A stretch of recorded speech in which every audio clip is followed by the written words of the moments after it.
Ghosts have somehow moved into my day. Hello everyone, Pamela Zero here.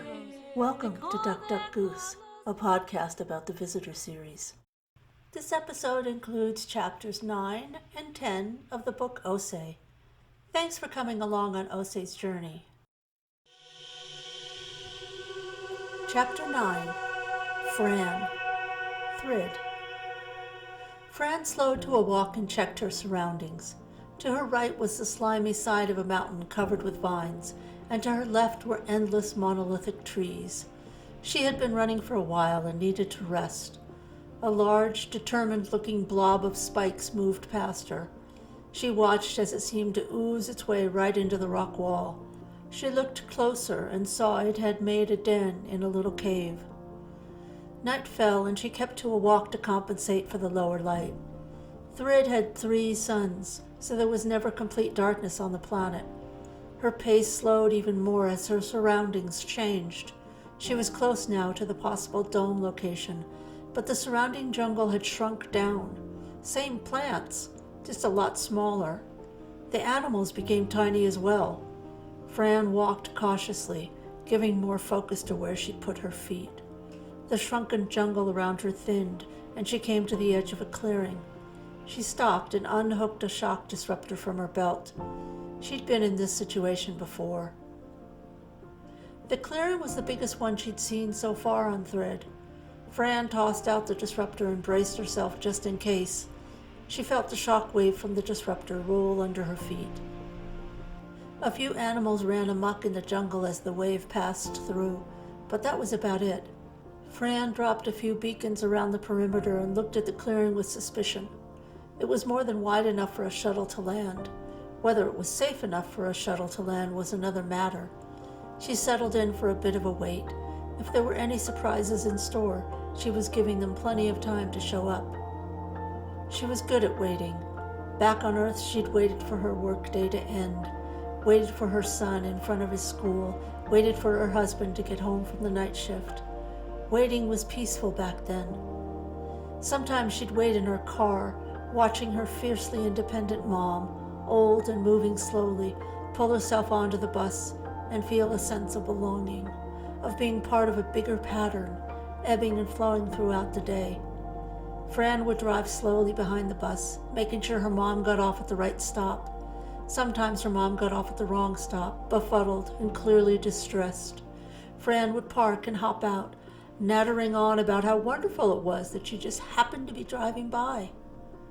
Waiting, watching, catching the glitches in the pattern had felt good.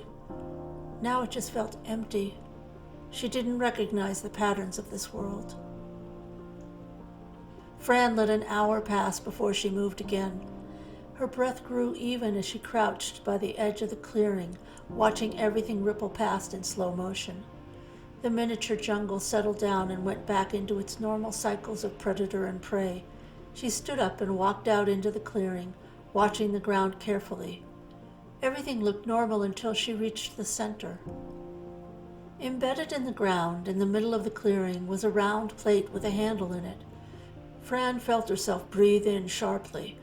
They had been on Thrid for over a cycle, and this was the first time she had seen anything that could be construed as made by the Thridians. She recorded what she could through her suit, then reached down. Her hand stopped before she could grab the handle. Some sort of invisible field was stopping her from touching it.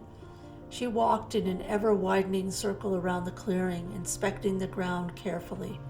The hatch was the only anomaly. Fran thought about her options. Whatever the plate was, it was technology that went past anything the visitors had found before. Even if the third dome wasn't located in this actual spot, the plate should be investigated. She pulled the small cylinder off her belt, then flipped a switch on the side of the tube to trigger a homing beacon for the shuttle. She placed the cylinder near the center of the clearing, far enough away so the ship's landing struts wouldn't hit whatever force field was around the hatch. With any luck, the shuttle would be there quickly. She walked back to the edge of the clearing and waited. It took the shuttle almost 2 hours to reach Fran. She studied the smaller versions of jungle plants and animals while she waited. Fran wondered if it would be worth getting one of those cameras put in her eye like the news reporters had.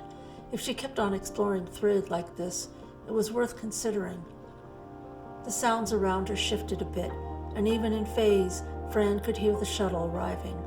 She lowered her phase level as the ship homed in on the beacon she'd left in the center of the clearing, prepared to fight off whatever creatures popped up. Nothing approached. Once the shuttle touched down, the boarding ramp lowered immediately. Fran stood in front of the ship and phased down a few levels more until she was visible to the pilot. "Hi, Carol," she signed to the curly-haired brunette at the controls. "I've got something here that needs another set of eyes on it." There was a hiss as the airlock at the top of the ramp opened, and David stood there, his skin suit black and his face distorted by the breathing mask under it. Fran signed her delight in seeing him and then pointed to the mysterious hatch. David jumped off the side of the ramp and peered at the hatch. He tried to touch the handle, and his hand ran into the force field. He looked at Fran, and she shrugged and pointed to the shuttle. The local flora and fauna were still quiet, but there was no need to press their luck. David and Fran went up the ramp and phased back to real time, then cycled through the airlock. "David, when did you get on planet?" Fran gave him a hug. She let her skin suit slip down over her face and took off the mask with relief. "This morning. We're here for Duck 7th. "Right. What are you getting her?" A voice came over the ship's loudspeaker system. "Hey, if you two are done socializing back there, I'd like to get us out of here. This munchkin jungle is creepy." "Sorry," David shouted towards the open door that led to the cockpit. "So, where do you think that hatch goes?" The two of them sat down and strapped in as the shuttle lifted off quickly. "I have no idea," responded Fran.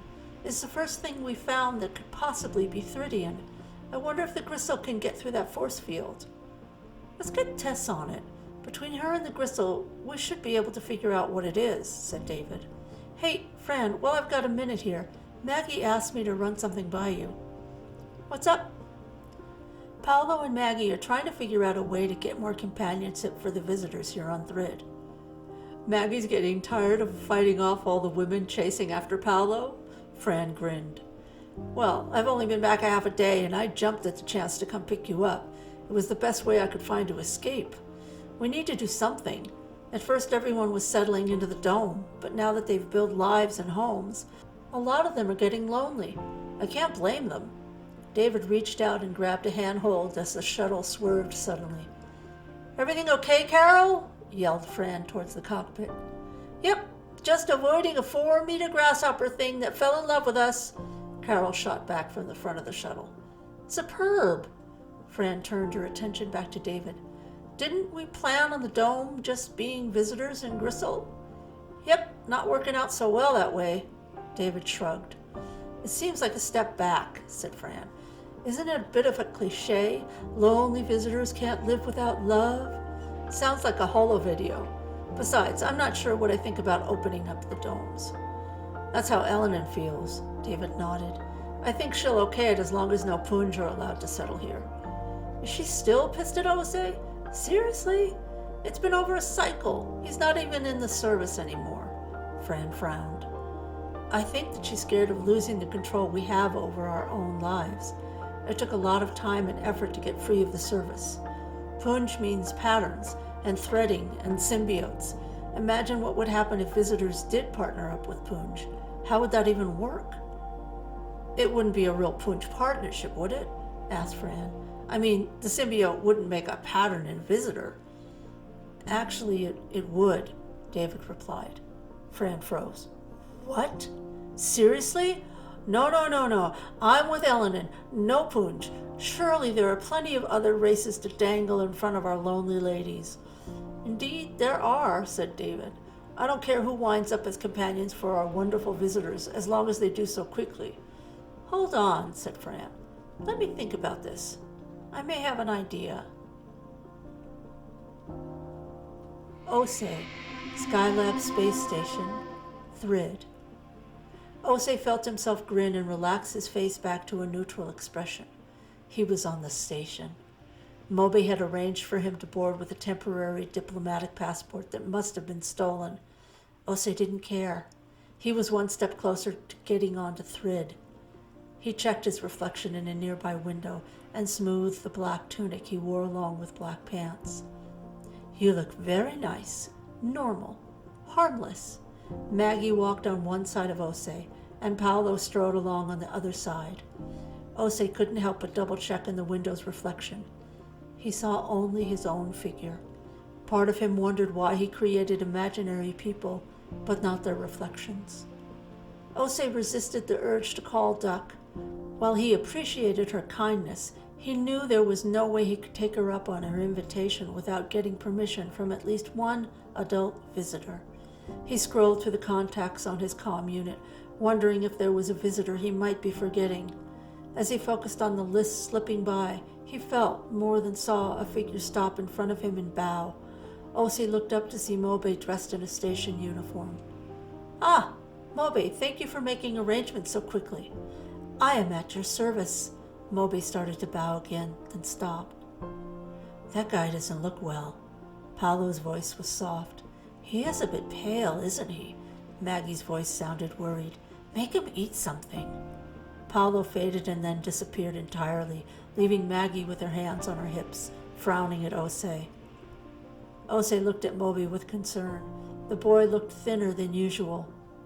Ose filed his worry away and headed towards the central hub of the station, where the hotel was located. This was not the time to investigate his former offered's health.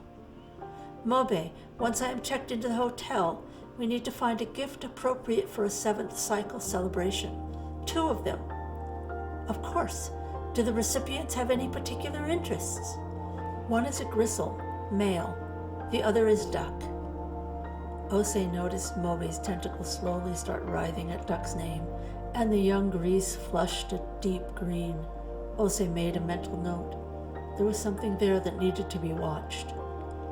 As a Punj, Ose was bred to notice and retain all sensory information he received from the people around him. Because of his pattern sensitivity, he often noticed far more detail from others than he had any use for. Back when he was a child, this had been a problem. Ose had spent the 4th and 5th cycles of his life in seclusion at the Lucent Sanctuary on Punjar, seeing only a few close family members, and Sai. The time alone, studying his pattern, had allowed him to temper and control the amount of input he allowed his conscious mind to acknowledge. Information still flowed into him at the same rate, but he was able to sort and filter it with greater skill. This internal process had served him well over the decades, as he was able to access every scrap of detail he absorbed without being overwhelmed by it. Few races were like the Punj. There were a number of genetically bred peoples around the galaxy designed like the Punj for specific reasons and needs. But the Punj were unique in that their genetic tinkering was the result of their symbiotic patterns. Originally, before the symbiote joined with their race, the Punj had developed as a dual-gendered society with rigid types of behavior based on the type of body a person was born with. The parasite that now existed within every Punj had first arrived on their planet thousands of years ago, hidden inside an innocent-looking meteorite that had crashed on the edge of a small town. At the time, the culture was in a feudal stage, with distinctive socio-economic levels. The meteorite was considered an ill omen, and the crash site was avoided until a local boy decided to investigate out of curiosity. A few minutes of walking around the small crater where the meteorite had landed was all it took for the child to become a host. He had no idea that the symbiote had burrowed into the sole of his boot and into his foot. It took up residence in his calf and quietly learned about its new host until it was able to start integrating its own matter into that of the boy. From the boy's point of view, there was a strange pain in his calf that went away, then the pain showed up in his knee, then disappeared. As the symbiote worked its way through the boy's body via his own nervous system, it learned how to adjust signals from the child's nerves to avoid revealing itself. It wound its way around blood vessels, through muscle fibers, and spread through the boy's skin, feeding off dead cells and siphoning off a trace of minerals here, a bit of oxygen there. Every time the boy touched another person, the symbiote did its best to extrude a tiny, hair-thin thread of itself into the other person's skin. Once inside, it lived quietly in the new host's nervous system until it was able to spread through their body. Medical records from that time showed increasing reports of a strange illness that caused random shifting pain for a year or so. Those who suffered from the illness showed no long-term ill effects. In fact, after they recovered, they experienced improved health. The Punj didn't know they had been invaded by a symbiote until a few dozen generations later, after half the planet had been infected. There was a time of conflict afterwards, with thousands killed for having the symbiote and thousands killed for not having it.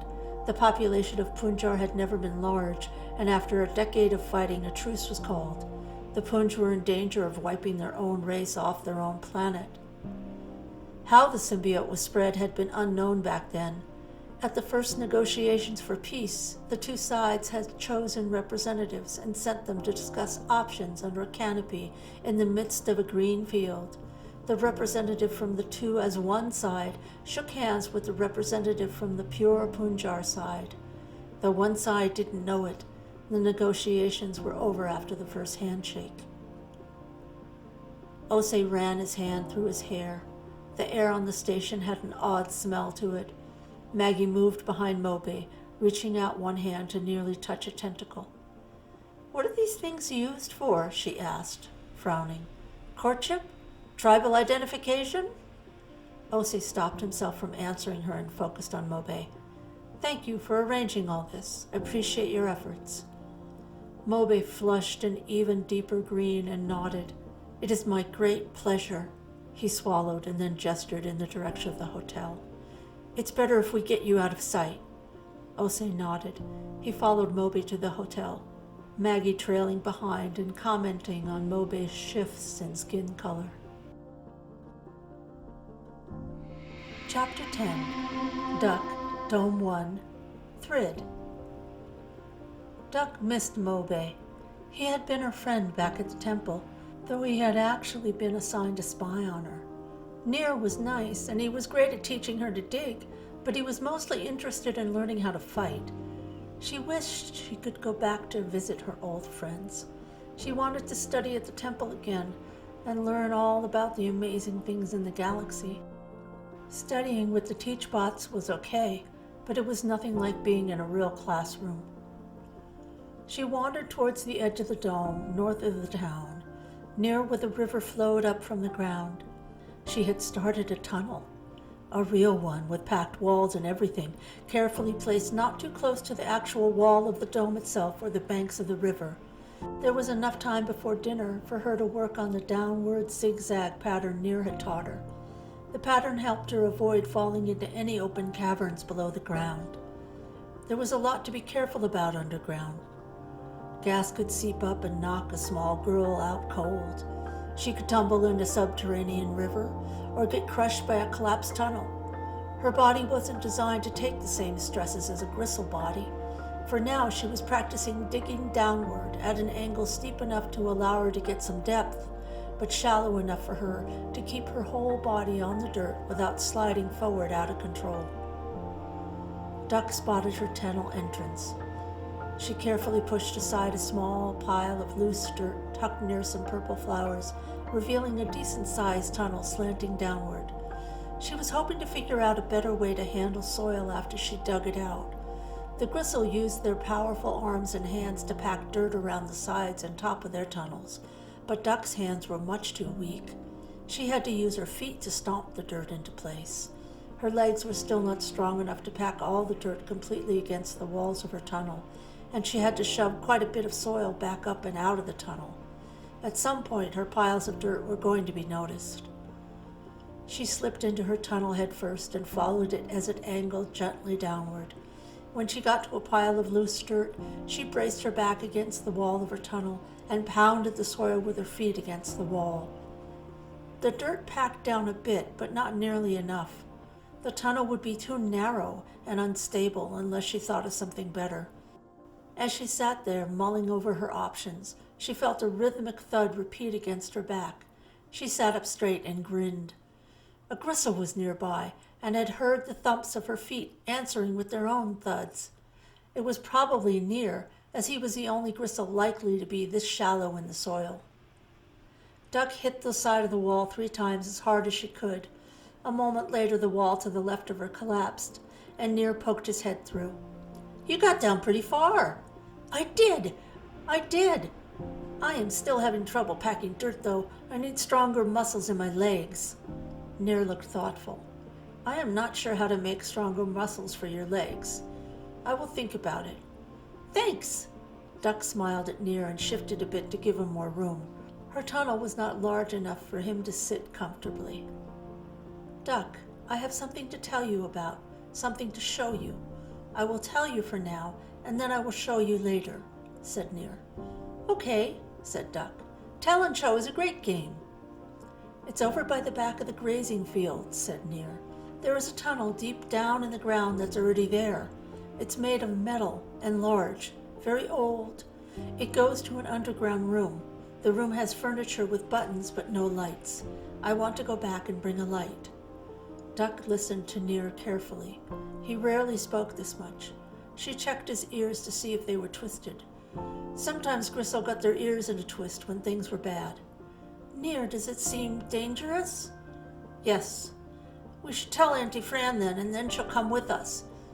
But then the grown-ups will take over. Not Auntie Fran. She's not really a grown-up." Bussett, Hutlam, Kesu. There wasn't much food in the trash behind the noodle shop, but Bussett managed to find a few slightly burned synth patties. She sat down in the alley with her back against the wall and ate quickly. She needed to figure out a better way to live, and soon. Escaping from the temple was pointless if she couldn't even properly feed herself, let alone gather enough credits to get off the planet. Her emergency stash was nowhere near enough for a ticket off Kesu. Bussett smiled. Conning the service had been fun, but she had lost touch with her common sense after all those experiments in the temple. Too many days spent in mindless rituals. She preferred to be on the shady side of things, even if her situation was a bit dire. It had been 3 days since she'd snuck out of the temple, and her hands were getting better. She was able to hold things now, and it looked like the scars would be minimal. The real problem was her face. It was plastered on every holo display in town, with a generous reward offered for her safe return. Even if she could afford a ticket to another planet, she'd be stopped at the spaceport the moment she presented her ID. Bussett took a deep breath and tried to prioritize. She could not solve the problem of getting off the planet right now, but she could solve the issue of where she was going to sleep that night. She got to her feet and headed towards the street. Earlier that day, she'd torn her fake red skin suit into long strips. She'd used a stick to poke holes in the robe she had escaped in, and then wove the red strips into the gray fabric. From a distance, the robe no longer looked like an offered's robe, though at close range it was clearly temple property. She'd stolen some woman's knapsack a day earlier and found a ridiculous jumpsuit in it, bright green with multicolored stars scattered across the legs. She had put the jumpsuit on under her robe, both for warmth and for a quick clothing change if she needed to escape notice. Bussett smiled as she remembered all the goofy outfits she used to make her sister wear. Their mother used to say that everything comes around in the end. Eulish would be delighted to see her wearing such a hideous thing. The day was winding down and Bussett quickened her pace. If she got to the river by dusk, she had a chance to snag one of the benches before they were all claimed. One thing about the homeless population of the city, they had rules. One of them was that possession was sacred. If you got to a bench before anyone else, you could keep it for the night. That was if there was one open. Bussett hoped there was. Fran, Dome 1, Thrid. Fran tilted her head and tried to figure out what was different with Duck. She was wearing the same striped shift dress she usually wore. Her hair was pulled back in a ponytail like she usually wore it these days. Something was amiss, though. Fran could feel it. Or smell it. That was it. Duck smelled different. Earthy. Sitting quietly in Maggie's living room, Fran looked around at her family, gathered for the weekly meeting. Everyone she loved was here, safe and warm, perched on Maggie's comfortable couch, sprawled on the rug-covered floor. David and Eleanor, Maggie and Paolo, and Duck. Eleanor was seated on the couch next to David. I don't see how we get them on board for this. We just walk up to them and say, what? Here's a bunch of different people, pick one and fall in love? This is not going to work. Eleanor, back on Earth there were ways for people to meet each other. Maggie stood up and started to pace. Most folks had friends, lovers, partners, spouses. Here there are very few chances for our visitors to find any kind of relationship. If there's a chance with another visitor, great. But for most of them, there's no spark, no options. Are we really going to condemn them to a life alone? David shrugged. I don't see how it would hurt to mention that a few of the visitors are feeling lonely. We could keep the announcement simple, or give one of the reporters that keep pestering us a brief interview. There's that fellow with the talk show. What's his name again? Asked Maggie. You can mention it in passing while being grilled with questions about visitor eating habits. She grinned at Eleanor. That fellow with the talk show is named Corius, and he's a has-been reporter with a show no one ever watches, said Eleanor. Though if we did decide to move forward, his show would be a good option. He's Punj, though, right? You'd have to get within arm's length of him, teased Maggie. Eleanor scowled at her. He's an elderly man with a life mate. Besides, why is it suddenly me making this announcement? I don't understand why we have to do any of this. Her voice rose in volume. So, a few women are hitting on David and Paolo. That's no reason to set up a galaxy-wide matchmaking program. You're making our visitors sound like sex-starved stereotypes from some 1950s B-movie. She stood up and started pacing as well. Even on Earth, there was a sense of men and women moving past a cultural insistence on people pairing up. This feels like a huge step back. Maggie folded her arms across her chest. We're not insisting on people pairing up. We're trying to solve a very real problem that has very real consequences if we don't act. What did we expect? After you provide food and shelter for people, what's left for them in life? Work and family and friends. You have a family. I have a family. Imagine if you didn't have David. Wouldn't you want to find somebody? Eventually? Well, I think our very own Francesca may have a solution. David grinned at Fran and raised an eyebrow. Fran blinked as all eyes turned to her. Yes, Miss Maggie's Lonely Hearts Club. What? What? Maggie frowned at Fran. Hear her out. David grinned and motioned to Fran to continue. We start a social club, a meet and greet sort of thing. Any visitor who wants to go can go. We limit the number of non-visitors based on how many visitors will be there. We hold the meet and greets on the station so we can control security and access. How do we select the non-visitors? Challenged Eleanor. Random, said Fran. Put out an announcement, let people sign up, do a security check on them to weed out the crazies, and then select randomly from the names left. Have 2 guests per visitor or whatever ratio works. Paolo started chuckling. Miss Maggie's Lonely Hearts Club. Eleanor nodded. It could work. We would have to set some boundaries, though. And no punj. Maggie shook her head. We're going to have to let all races in. We can't open this up to everybody but the punj. Millions of races in the galaxy, and you want to ban just one? You're a diplomat. Surely you can see the folly in that. I agree with Eleanor about this point. Fran was up on her feet now, too, pacing along with the other women. The whole parasite symbiote thing is scary. In fact, we should filter out any races that can cause physical change to us. But no matter what race we allow in, the same issues are going to rear their heads. Where will the lucky couples live? Are we opening the domes to races other than the Gristle and ourselves? How will the Gristle feel about that? Good points. I think this is something that the visitors should discuss as a whole and then vote on. This can only work if we set some boundaries. Maggie frowned. I'll set up a vote for next week. We need a better name, though. Miss Maggie's Lonely Hearts Club is just too much. Seriously. Oh, no, Paolo smiled broadly. I think the name is perfect as it is. Duck was sitting quietly in the corner. Fran went and sat next to her. What do you think of the Lonely Hearts Club, Duck, Duck, Goose? Duck spoke softly. I think the Lonely Hearts Club is a grand idea. Maybe I will make new friends or see old ones. Maybe we can invite Mobe and Last Ose and Uncle Si. her brow furrowed. Uncle Ose. I have to remember not to call him last, or I will hurt his feelings.